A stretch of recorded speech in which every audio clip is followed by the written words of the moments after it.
Good morning, and thank you once again for being with us here on UBC TV. This is Good Morning Uganda Extra. Now it is an extension of Good Morning Uganda. But just to remind you, every weekday we are here from 6:30 till the hour of 10 a.m. when this extension comes to an end. And also today is a special day because a public holiday as we celebrate Saint Janan Lumu, who was the second Archbishop of the Church of Uganda, Burundi, Boga Zaire, and also Rwanda. And he was killed on orders of former president of Uganda, that was Idi Amin, after he openly criticized the inhuman activities or the gross human abuse of human rights to many people that then the president could not tolerate. So our team is already in Kitgum and of course in Michumi, a village where they will be giving us whatever is transpiring there. And please stay on UBC TV because you will have full coverage of events as they unfold down there in Kitgum district. But for now, I have a very interesting person, and that happens to be one of the Ugandans that have invested big in book writing. He's an author, and he's specific more on issues of poverty and that is productivity in Uganda. So he's written a number of his books. I've only been able to read one among the many, which I found very, very interesting, and that is The Wisdom with Poverty. It attracted my attention because I was asking what wisdom comes out of poverty. But that book has a very interesting quote. It says that you become wise when you begin to run out of money. So it is what caught my attention on the bookshelf, and I'm like, let me purchase this. You become wise when you begin to realize you've run out of money. And indeed it's true. Many people will be very wise after they have spent what they had. That's when a person will tell you, I was supposed to do this, I could have done this, but the money is nowhere. So you begin to be wise when you begin to run out of money. So I was encouraged, and it's a very interesting book. But join me, welcome. That is Ahabwe Samuel, who is the director, Anti-Poverty Empowerment Program, Uganda. You're most welcome. Oh, thank you, Sir Robert Kirabo. I'm privileged to be hosted on national TV for the same purpose, inspiring Uganda. I am Ahabwe Samuel.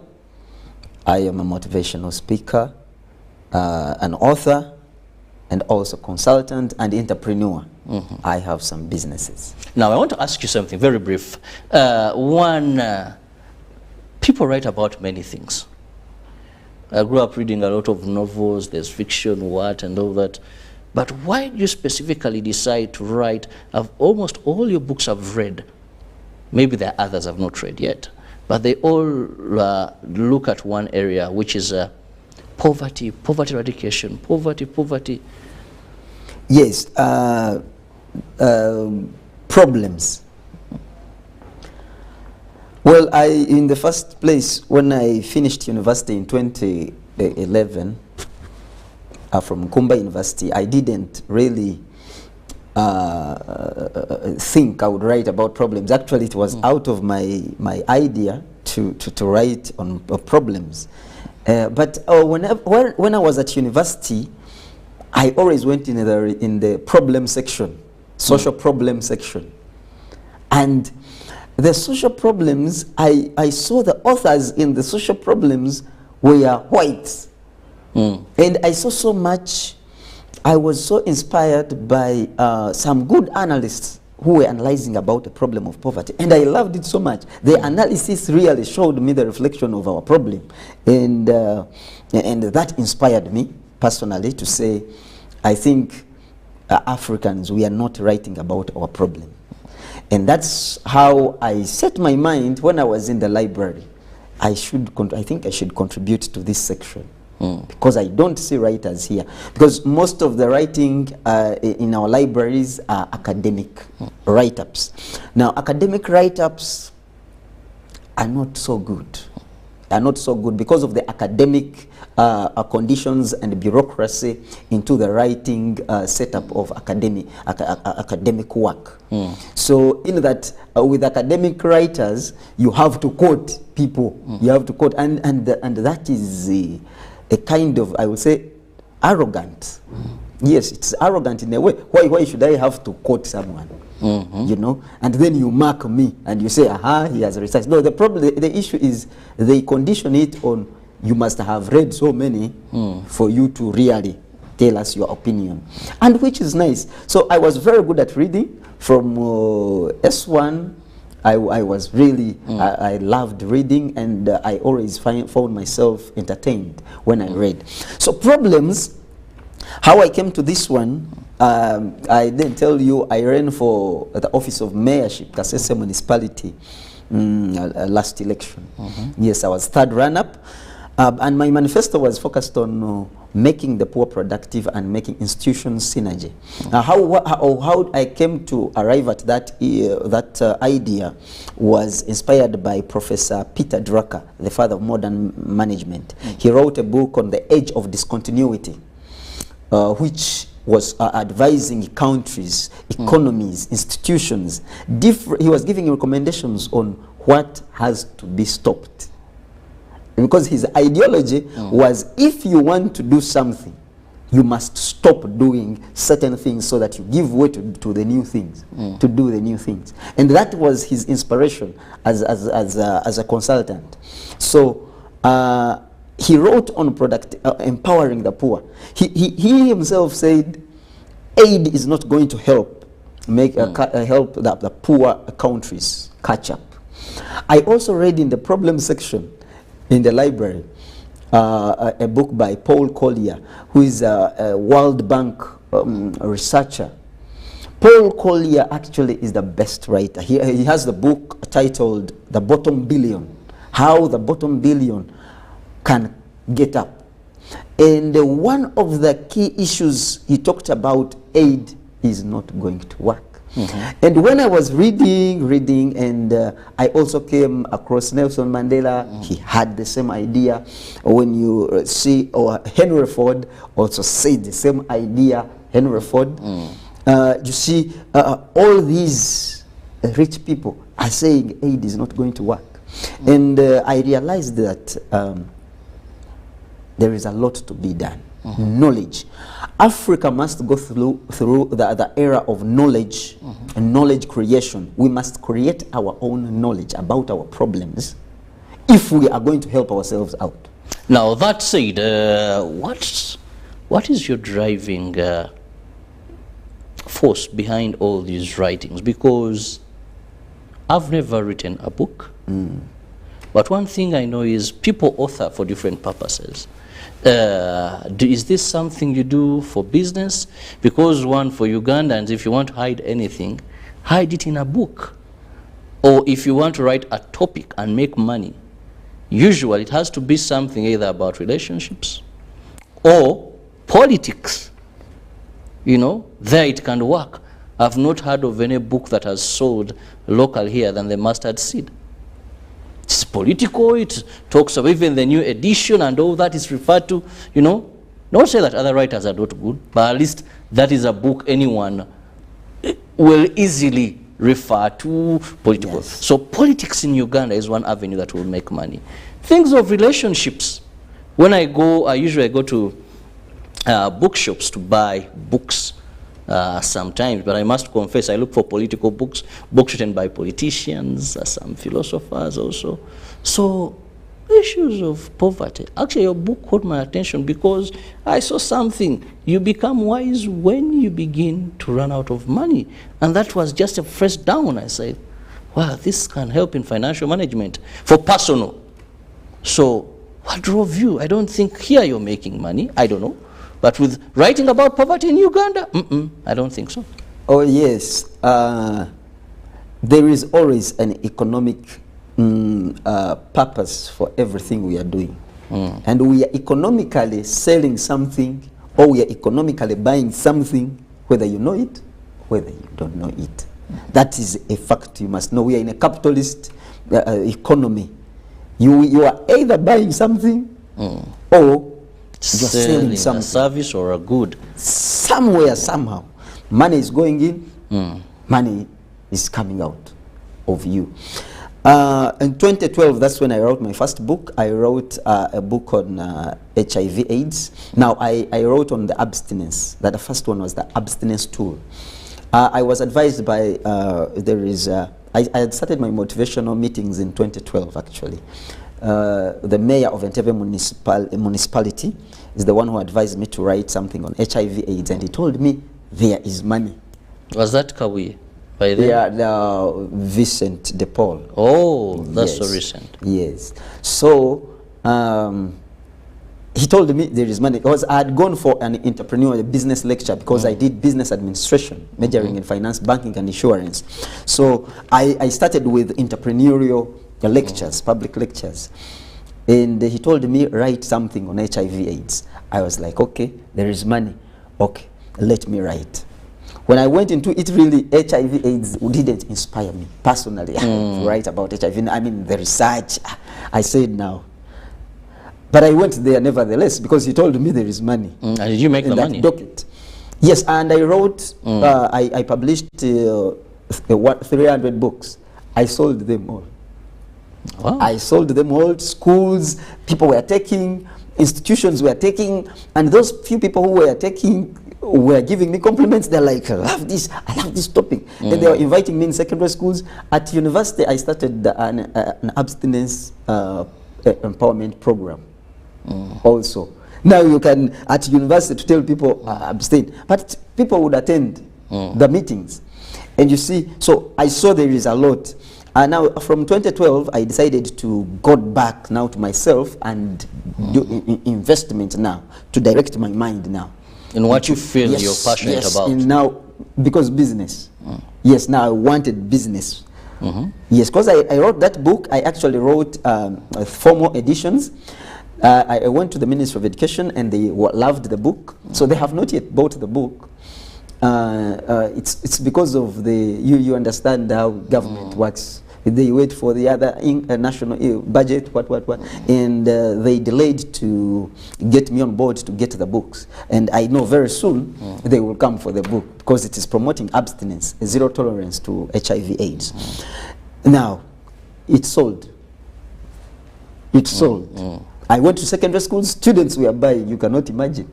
I saw students buying, getting their little pocket money, and they come to me, they are like, you give me the book. Students who are poor bought the book. So I understood that there is money.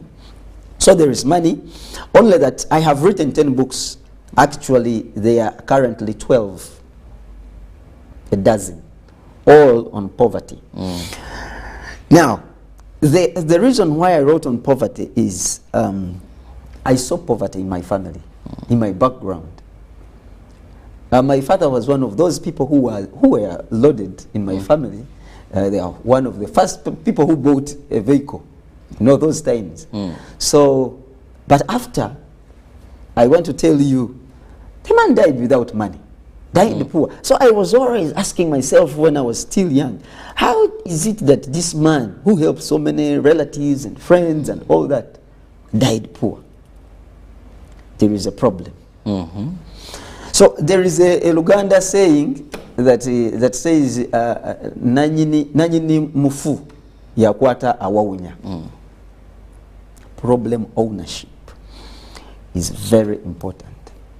I think we have, actually that is where the problem is. We don't own the poverty that we are going through. And that's why we have to ask for policies from, outside. We have to ask for aid from outside. Why? Because we have not touched where it stinks.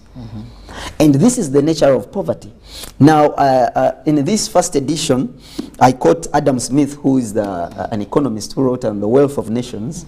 He said, the real tragedy of the poor is the poverty of their aspirations. The real tragedy of the poor is the poverty of their aspirations. What we aspire to achieve, what we aspire to become, we don't know where to start from. It starts from the mind. The Bible itself says, as a man thinketh, so is he. Now there is another Uganda saying which says, abika atali wuwe abuka yanjala engalo. When a person has died, in our African tradition, you hold the hand on the head and you go crying and you go announcing, Samuel has died, Samuel has died. Why? Because it's your relative. So you have owned the problem. So you can see from the mannerism that this person is announcing a relative or a friend, a person who is died. Now, a person who is not owning who is not related to the person goes announcing like this. In other words, that is it. Abika atali uwe abuka yanjala engalo, okuyanjala engalo like this. Now, Samuel. Yes. You've written 10 books on poverty, and well, they're interesting, I must say. By look, of course, I've read exclusively one, but some have 15 sometimes. But with literature of this magnitude, very beautiful, very nice cover, and of course, never judge a book by its cover. What impact do you think your writings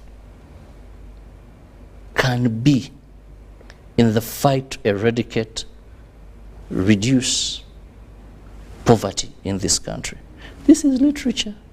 Yes. First, the real poor people may not be able to read. The real poor people may not be able to access such literature. This we don't find in retail shops. Yes. In my mother's village, Kasoga Kakuto, you don't find this. In your village, wherever Okasa, and when you're watching us, you may not find such literature there. So what impact is it? Because there's someone you're targeting whose mind is soaked in absolute poverty. Yes. But they can't access this. Yes, and accessibility starts with media. Now I've partnered with media. Here, yeah. I have started this way. The other time I was on UBC radio, and people were calling me from Mbale, people were calling me from Gulu, and telling me I'm going to order a copy. And people were like, you come to Mbale and really teach us.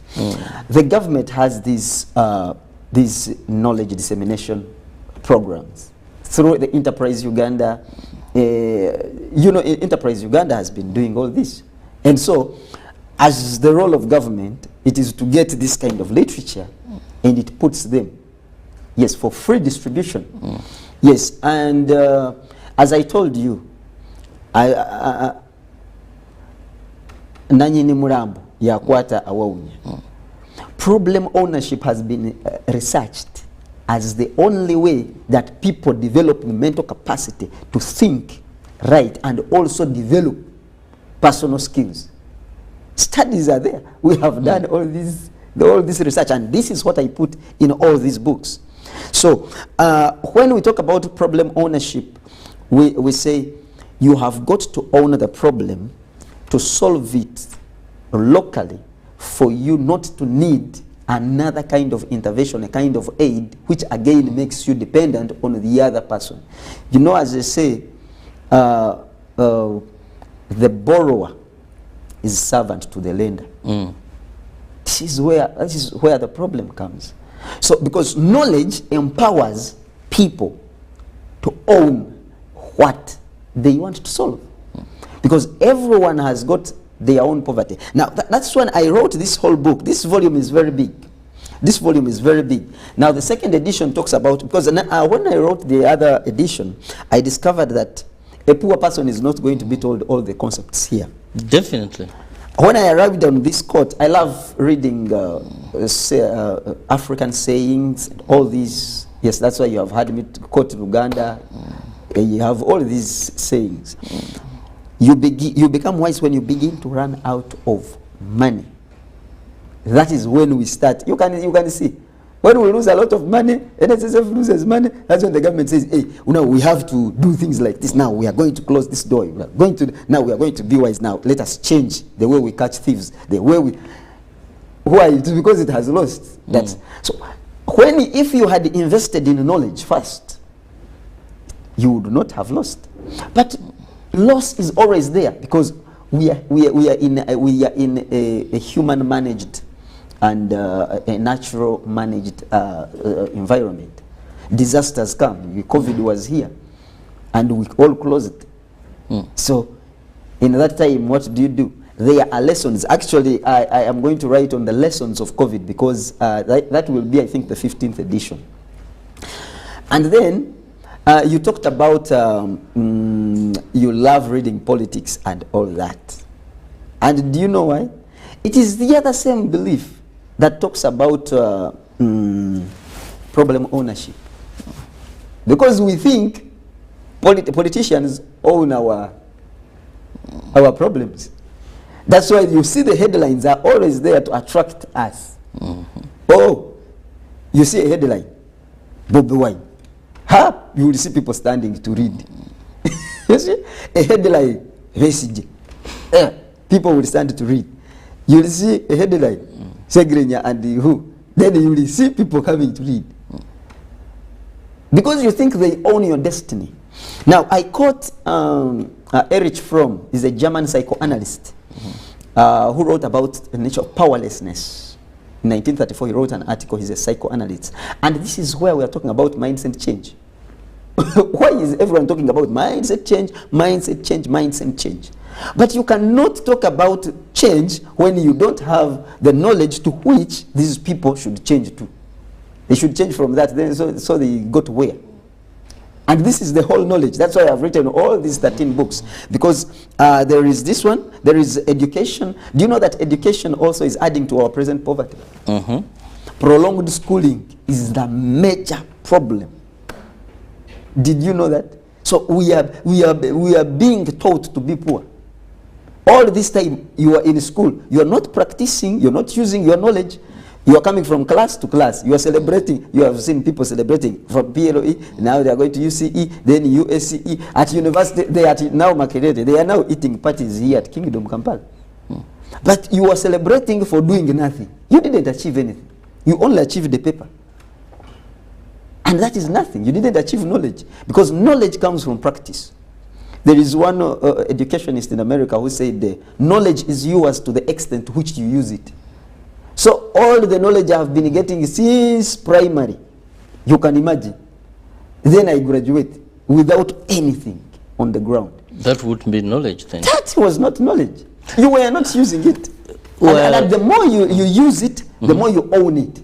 I talked about problem ownership. It's also like knowledge ownership. Because we have to own our problem, and that's how I came with all these 12 editions. Because I decided to say, there is poverty in my family. My father died poor. My mother died poor.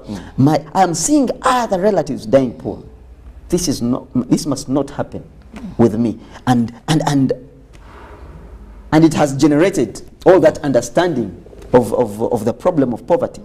And we can eradicate it only through knowledge. Well, I'll be going for a very short break now. When I return, I still have Samuel here, who is an author of a number of books, mostly in the area of poverty reduction. And we'll continue to be discussing more how best we can eradicate poverty, which is the talk of everybody. Poverty, poverty, but how do we accept the problem? How do we get enough knowledge to ensure that we can effectively fight this problem using homegrown, home-based solutions? We'll return shortly. Live from UBC Studios in Kampala, this is Good Morning Uganda Extra.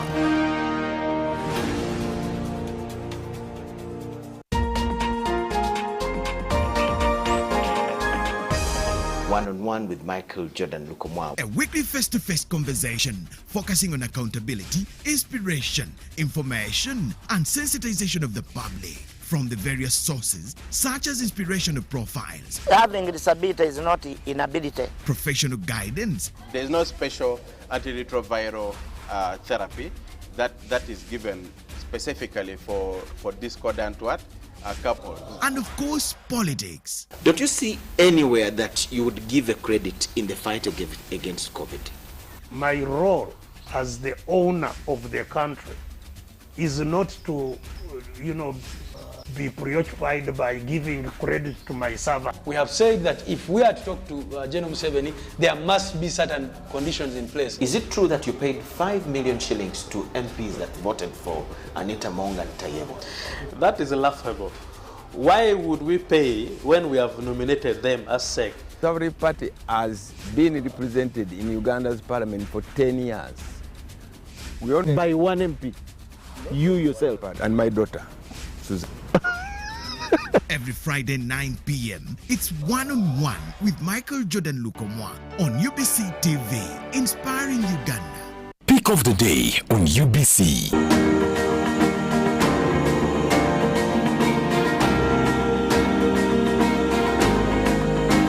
Was brought to you by Get away with MTN Momo Advance. Momo Advance tops up your Momo to complete your transactions. Dial *165*5*3# to apply. MTN Momo Advance is always available when you need it. It's no secret that ICT makes learning easy. The strides made in our field couldn't be possible without it.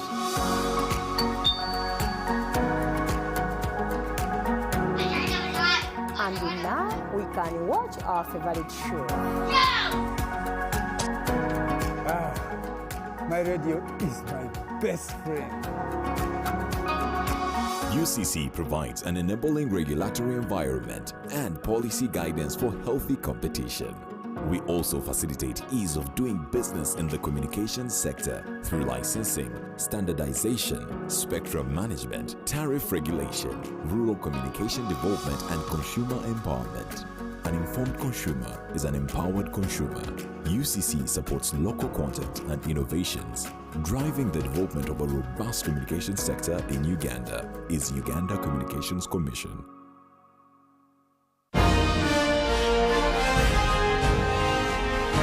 Live from UBC Studios in Kampala, this is Morning Uganda Extra.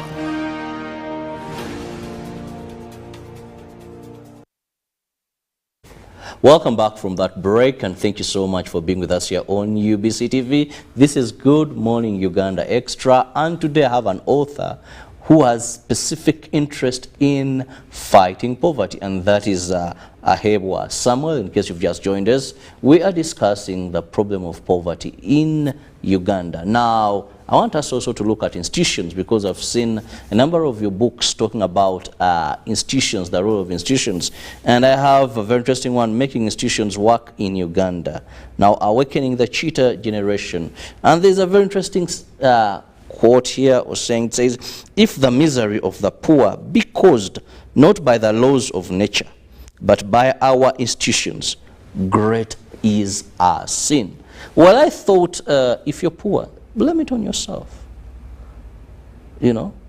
So here we are looking at institutions. And I love the fact that if it's not caused by the laws of nature, then blame it on yourself. So why is the role of institutions in making people poor? I thought they can only be their role in helping them come out of poverty, have them eradicate poverty. But here you talk about if it is by institutions and not laws of nature, then great is our sin.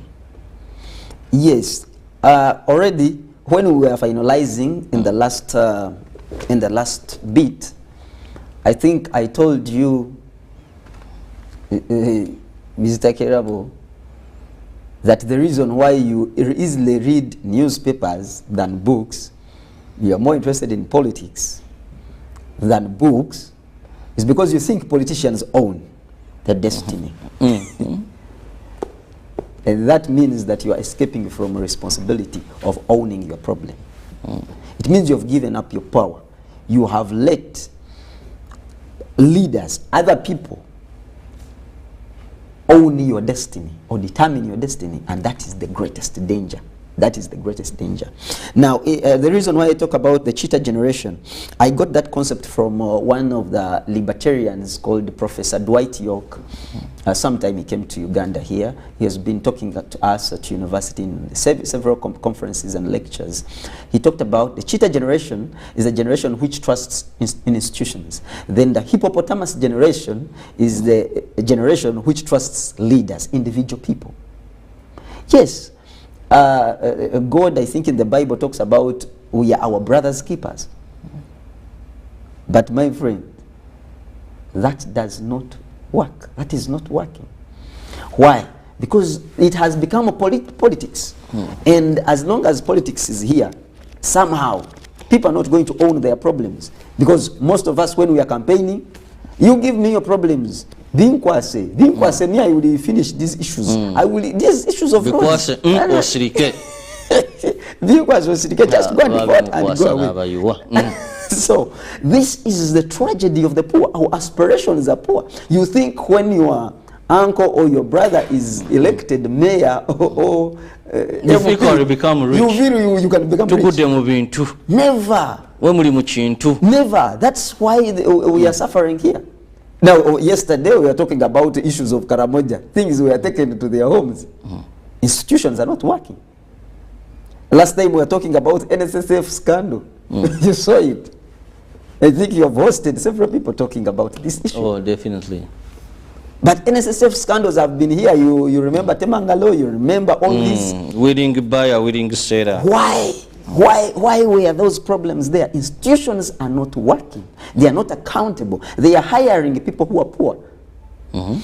There is one gentleman I quote who said, companies become the people they hire, not the plans they make. Just like in government, government becomes the people it hires, not the plans and policies and laws it makes.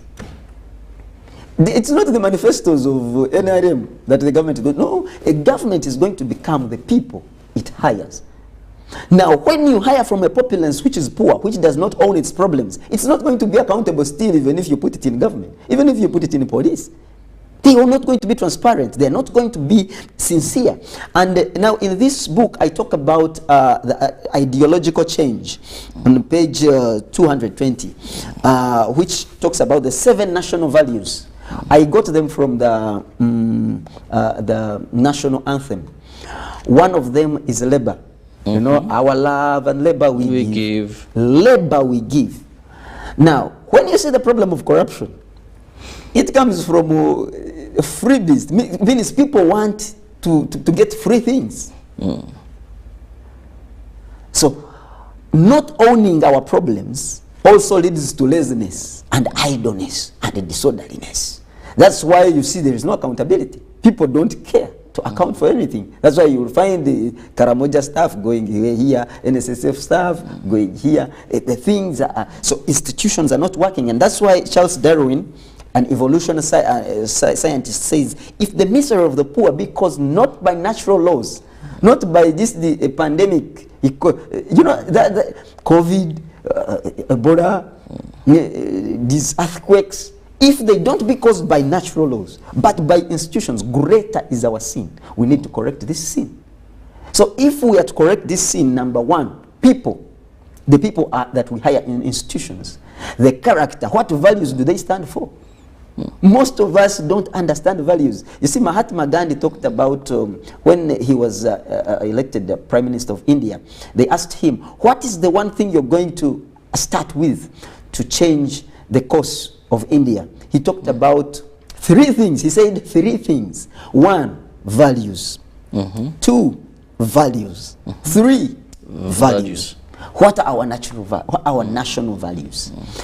We have God in our values. Now, God, in the values of our nation, stands for truth, stands for righteousness, that is justice, fairness. What is fairness? There is no equality. You talk about income inequality, you talk about gender inequality, you don't talk about all these. Talk about discrimination against the youth, we talk about ageism. Discrimination against the youth, just like the gender discrimination that is happening in the country right now. So these are the things institutions are supposed to solve. But the kind of people that Uganda has, who don't have values, they are, they are graduating here in the Makerere with the first class, they ran. They didn't apply the knowledge first. Did you remember what I talked about? Nanyini mulambo. Nanyini mufuya akwata wawunya. Awawunya is our poverty. Then our ignorance. We are not using the knowledge we are getting each day to change the situation. First, are we getting the right knowledge? Yes, actually the knowledge is right. Even if we go to primary. Because when you read, Peter Drucker writes in his book, The Age of Discontinuity, learning from the best. We have to learn from the best. Because when you go to primary, you go to secondary, we are learning on how these countries handled floods and whatever. In Maikazese, we are still suffering from floods. But why don't we do it the way Tennessee Valley Authority did it? It means we are not learning from the best. We are not using that knowledge. Tennessee Valley Authority, we understand what they did. We studied it. So it was not useless to study about Tennessee Valley Authority and all this. Why didn't we apply it? Which most times we think these are some of the things that could have spent Yes, our and time. we are saying that these are useless things. You see, the issue is not changing the curriculum. The issue is how urgently can we apply this knowledge? The next point, we have to employ the youth. If we don't employ the youth, this discrimination against the youth is also adding to the present poverty. You cannot tell the youth that we should wait to get 5 years experience. 5 years experience. Really? We have spent 20 years in school and you want us to add 5 years yes, again looking for experience? hands-on, practical. No, you should have employed me at S1. Can we start employing PLOE leavers in our companies? Yes. You see, this is where knowledge is going to be applied. If we don't employ the youth, you see, this is the discrimination that is happening, and that is poverty. Because the young people, we shall not repeat it. Uganda is the biggest population is youth, 25 years and below. I think it's at 55% or so. What are they doing? The more we leave them idle, the more they are not going to grow. In the book on the sick youth of Africa, that is my 9th edition, I write about, I use the quote on the cover page, an African saying that goes, a child is what you put into it. Our children are spending time, or we the youth, we are spending time at home. They are telling you sweep, sweep, sweep, sweep, sweep, and sweep, sweep up to university we are sweeping.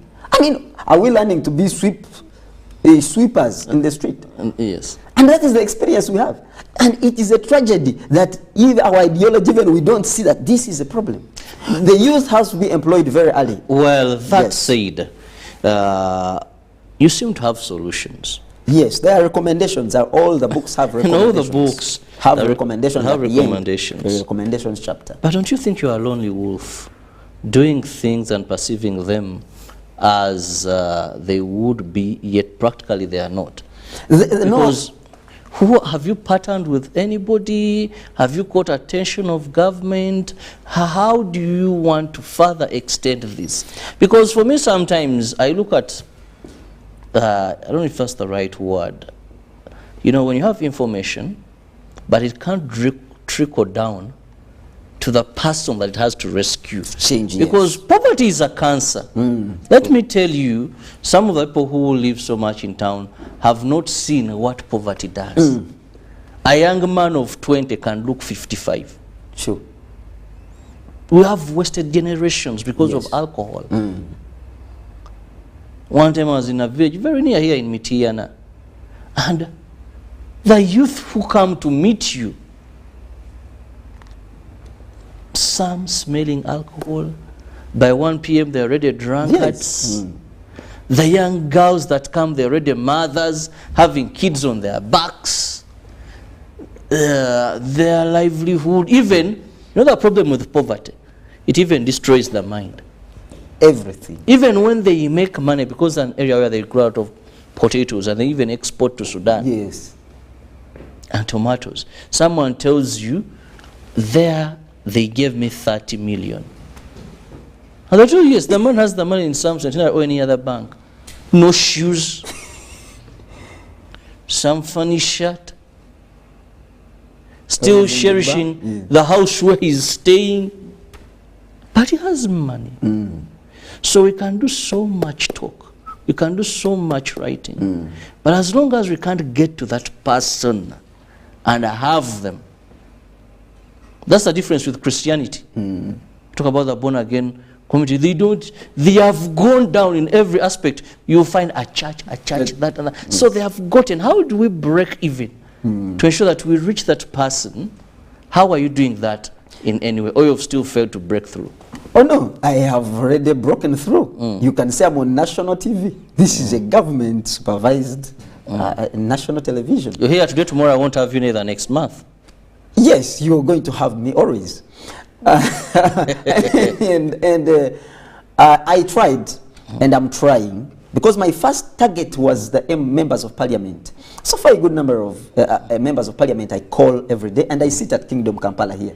I always meet them. They always buy. They are always buying, because I wanted to start with them to get the material, and then I go to the media, and then from the media I am going to start the meetings, the workshops. I'm going to launch now for the women. They have their book, The Sick Woman of Africa. That is the 6th edition. As the youth, you can see there is this 2nd edition, The Wisdom with Poverty. There is the one on education, that's the 5th edition. That is a good education against poverty. And then there is The Sick Youth of Africa, edition 9. So for the youth, I'll also launch. Yeah, I'm already contacting them. Yes, now the 3rd edition is The Volatility of Doing Business in Uganda. Yeah, I tried to look for Dr. Ramadan Govi, the permanent secretary of the Ministry of Finance. You know, he's the one who has been talking about economics that works. He has the economics that works. And I thought I actually have the economics that works. And so I can partner with you. Though we have not yet engaged deep in it. I wanted him to write a foreword, but he told me now he didn't have the time to read the whole material. And I excused him. But I am really trying. Now I have tried because I am here. And I believe the MPs are there watching, because they always follow you. The ministers are following. And yeah, you can get me. You can get me. And we can partner. You give me your organization. You have a youth conference. You have a seminar on ethics and integrity, corruption. We can talk. I can be a facilitator as long as the knowledge starts going. That's the awareness. As people's mindset get changed, that is how people continue believing, because the word of mouth works. We are in an information society. It is word of mouth which is the best seller, actually, even if you do a business research study. Well, Samuel, time is running, and of course we have a live coming in that is from Chwini village in Kitgum district, where the celebrations to celebrate the life of Janan Lumu, Saint Janan Lumu, who was the 2nd Archbishop of the Church of Uganda, Rwanda, Boga Zaire, and he actually did all it took to condemn the evil that was happening during the late Idi Amin's regime, and that costed him his life. So we are celebrating that person. Today it is 46 years since he was murdered. And of course, government of Uganda found it befitting that it is a public holiday and an annual celebration. It's not only for Uganda, it's international. When you go to Westminster Abbey, among the 10 statues of modern day that is matters, his stands out clearly and very visible. But let me have your parting shots. Oh yes, thank you very much, Mr. Karabo, for hosting me. I am here with UBC TV. Which I will always provide free motivation and a detailed, because now this was like an introduction. You might not have picked, but I know you have picked. Definitely, if you need me, you can go on my social media handles. Ahebwa Samuel on Facebook, author. Ahebwa Samuel author. Instagram, Ahebwa Samuel author. Even on Twitter. At Ahebwa Samuel, and you can also get me on WhatsApp 0703-612-555. The good thing they have your Twitter handle, and that is the way to go of late. Yes. Now I must let you go. I wish you the best in transforming Uganda through literature. Yes. Have a lovely day. See you tomorrow, God willing. Thank you.